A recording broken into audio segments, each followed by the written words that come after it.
would you like to return to Jeff Tracy's sofa? Oh, the randomiser. Yes. Here we go. You're ready to have another go with the Okay. randomiser here? Any particular series you're hoping to see come up on here today? Oh, I don't know. No? Not sure. Something from UFO would be nice, wouldn't it? Oh, I'd love that. That would be nice. I'd Well, love that. whenever you're ready, if you Okay. can press the button, we'll see what you get today. Okay. Yes, it's just doing its thing. It's a lovely machine, isn't it? Beautifully made. Beautifully made. Brilliant. And it looks like we have this week's episode, which, oh, I'm afraid it's not UFO.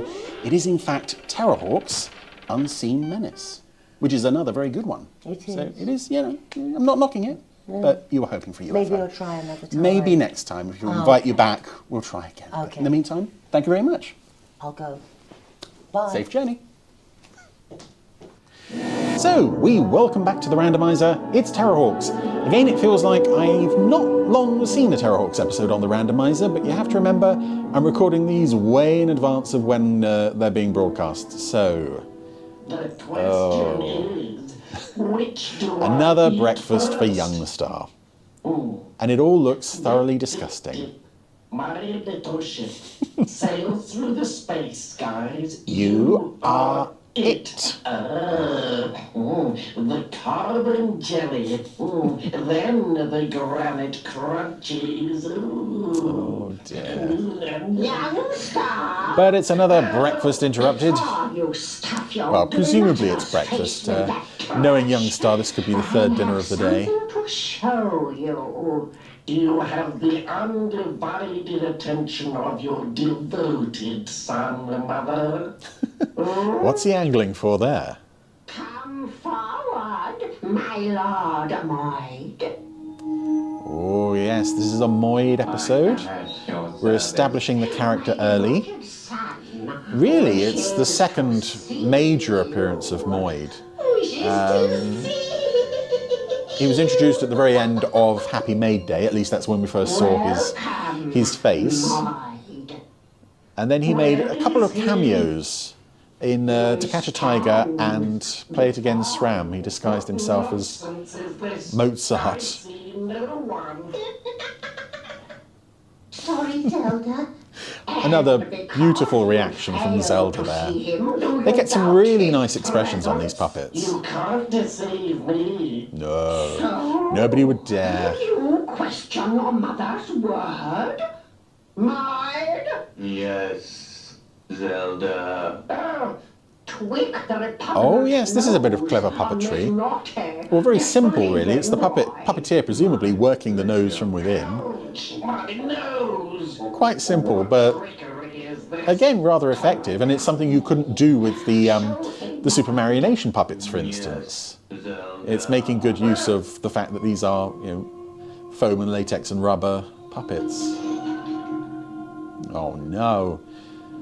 Oh, poor young Don't Star. understand. Why is everybody picking on him? Are you as the invisible man? Yes, I am the Invisible Man. Amazing! How you can see right through him. I can't remember if the Queen song was out after this or before this. I'm going to guess that probably wasn't a reference to Queen, but I've always sort of mentally taken it as such. It would be nice if it were. Cloak of invisibility. MOID will terrorize the Terrahawks. Ah, I thought we were going to go back to Sistar going, terrorize the Terrahawks! But it's probably been used in other episodes as well. And it's a very clever use of a character who can disguise himself.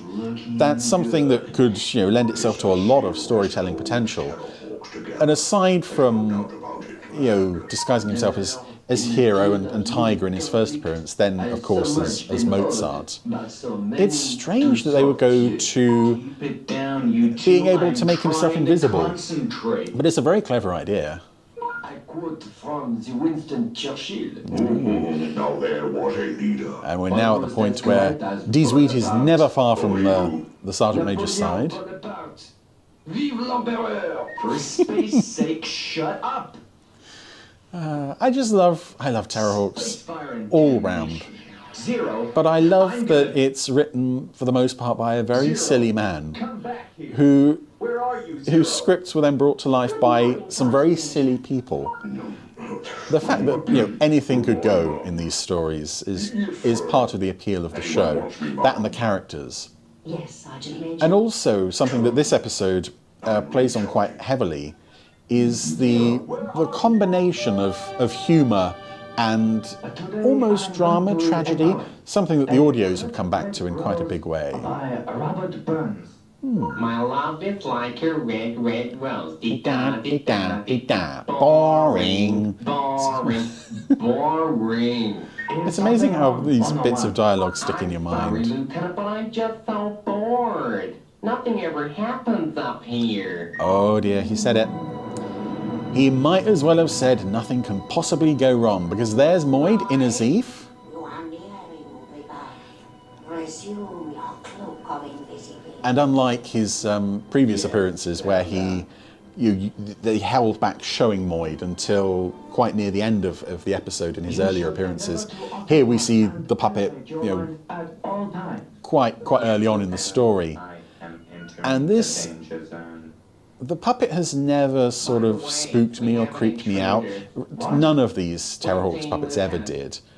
But I suspect if I were a younger child, younger than I was when I first saw it, watching it when it first went out, I can imagine this would be very, very, not just, it's not really scary MOID, it's more unsettling.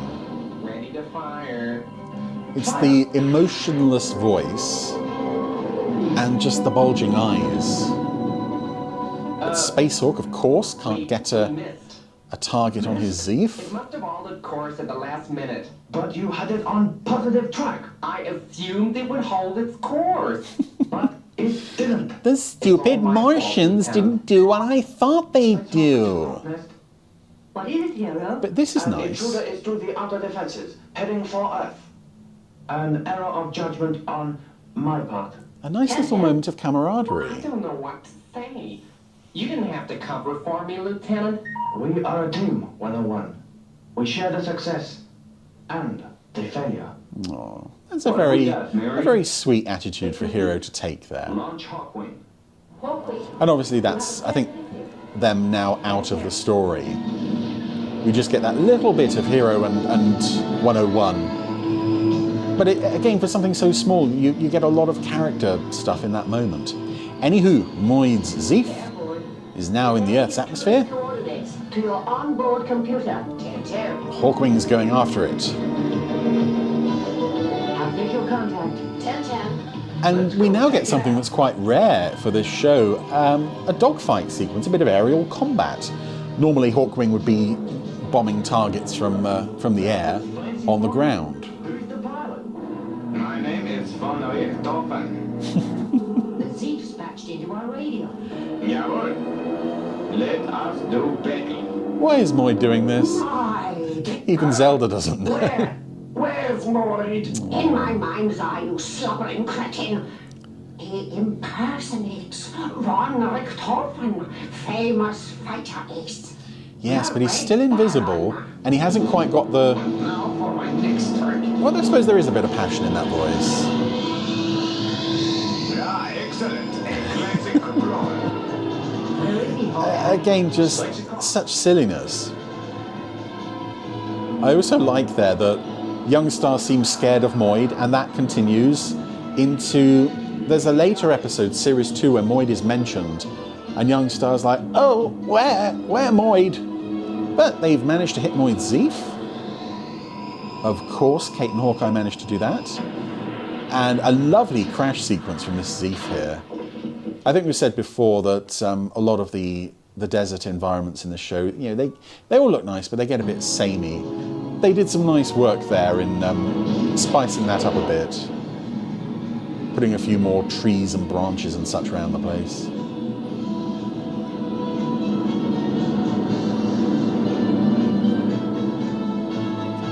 Yeah, for this show, that's quite an unusual shot. It makes a huge change from all of the deserts and such, and also interesting as well to see MOID injured. There's some interesting puppetry there as he recovers and sort of shakes his head. This is a cool shot as well. I've always liked this shot. Lower tank. You mean the battle tank? Yeah, okay, if you want to call it that. Oh, there we go. Battle tank rolling out theme. Is it going to knock over that tree? Come on, got to knock over a tree. No? No. Sometimes a battle tank will just plough through things. MOID, resume your cloak of invisibility. The battle tank is closing in. Poor MOID's probably got concussion. It's quite a crash. Ah, there we go.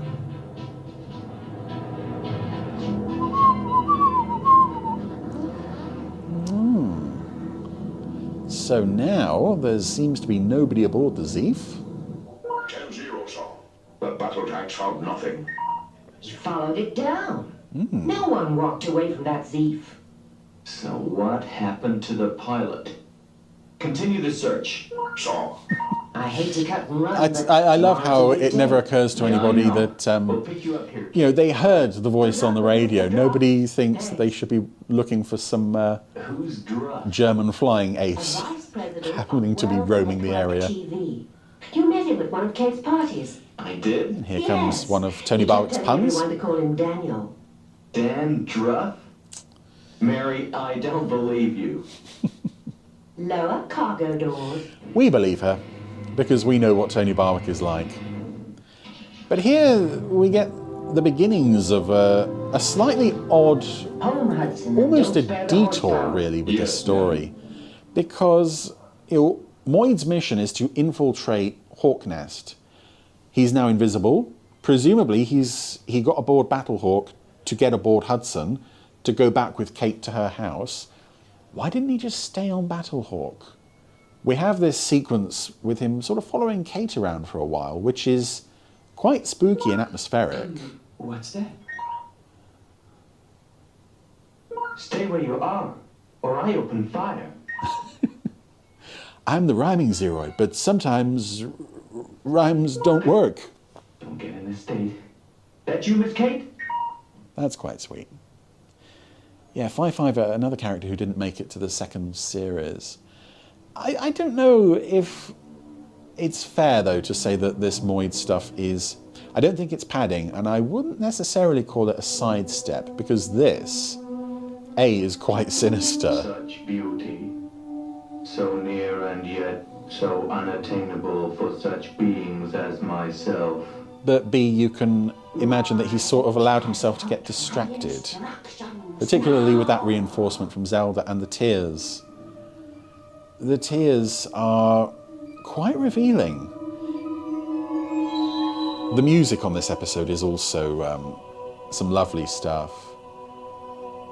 But yes, the introduction of this MOID subplot, and it is a subplot within the wider story of him infiltrating Hawk Nest, is quite interesting, and it's a shame that Your attention for a moment. the show never really returned to it after this I should have episode. mentioned it before. I know they wrote an episode for MOID for the second series, Attempted Moider, Understand. that would have again touched on this. It first happened But when we drove home from Battlehawk last night. There's so much dramatic potential there. Yes, madam. I'll have a checkup as soon as we get back to Hawk When Nest. Kate also remembered Do you believe in ghosts? experiencing something Apart from unusual. silver ghosts. No, madam. Would you like some light refreshment, Howard? Never eat, never drink when I'm doing business. I'm here to do business, right? Oh, yeah, right. This is right. Miss Kestrel, this is Howard Druff. Pleased to meet you, Miss Kestrel. Let's get down to business, shall we? Right away? I'm trying to What figure I'm out here for. who that's an impression of. I haven't got it. But again, this is What's going on? strange within the context of MOID infiltrating Hawk Nest. Why is he going into the studio? Is he that much of a fan of Kate's that he wants to hear her sing? And you know what I'm going to say. Here's a Kate Kestrel song.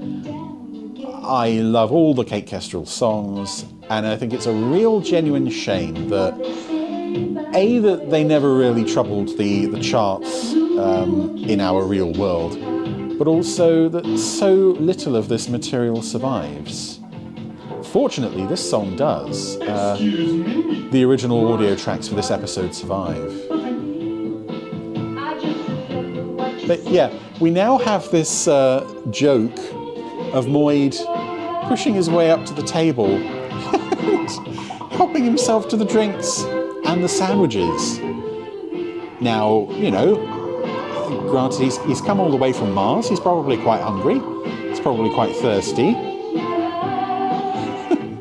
But it's a strange sort of disconnect with this tortured, haunted soul that is MOID.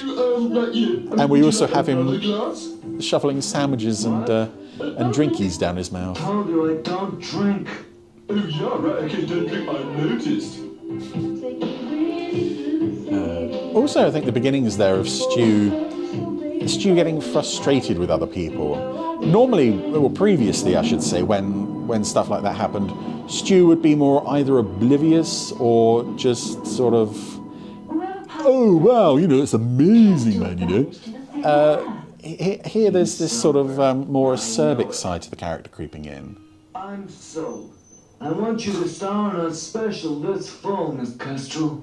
My manager, F.W. Runkin, handles that side of things. But it sounds good. MOID has had a good afternoon on the catering front.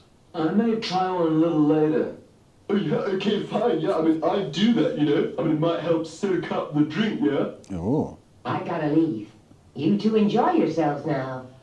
Yeah, I don't think Stu would stay long in his job talking to was it director of vice director of network television or something? Let's get back to Hawk Nest. So Kate's aboard, and of course MOID has come back with a full stomach.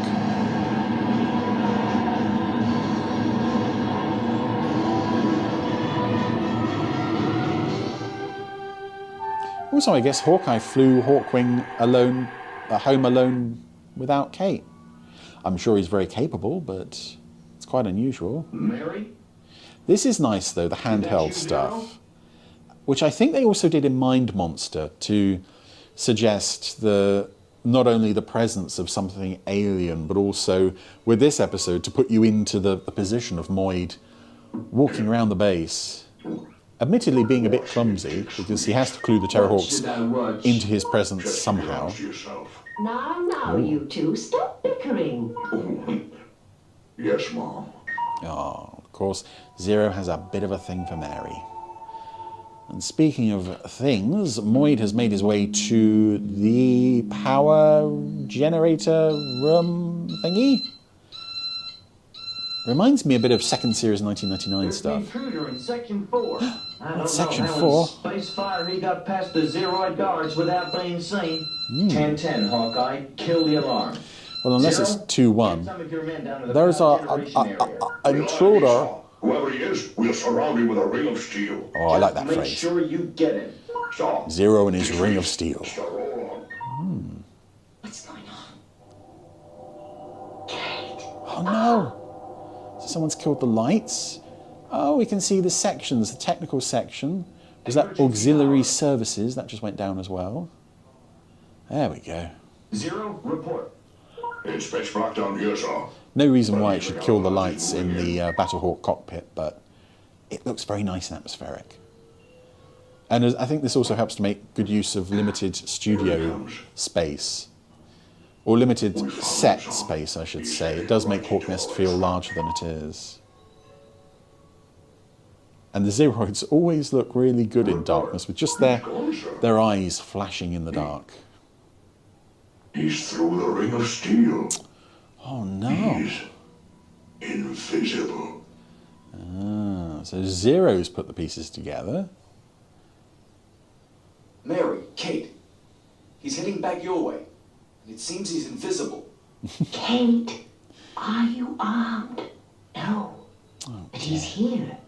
I can sense his presence. He touched me. I can't bear this. The thought that he's staring at us and we can't see him. Yes, we're coming up on a slightly somber end for this episode. I was trying We to... know you're here. I was trying to think just then. There's a line from another show. The beings appear to be invisible. Oh, that's Doctor Who. Come on, show yourself. That's a Dalek line, I think.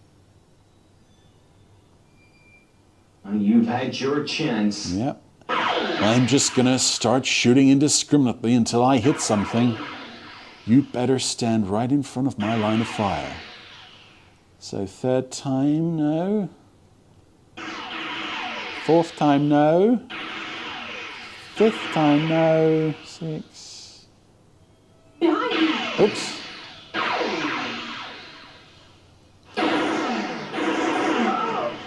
So on the, was that the 10th or 11th time, Tiger finally hit Moid, who tried to put up a fight, but unfortunately, it was all too much for him. It's Moid. Oh. You shot him. Don't worry. It was set to stun. Oh, poor Moid. I love that Mary is... You shot him. You shot the intruder who's here to destroy us. The reactor and destroyed Hawk Nest. That's gorgeous framing of Why the Moid didn't you? puppet there. I have no face and little will of my own.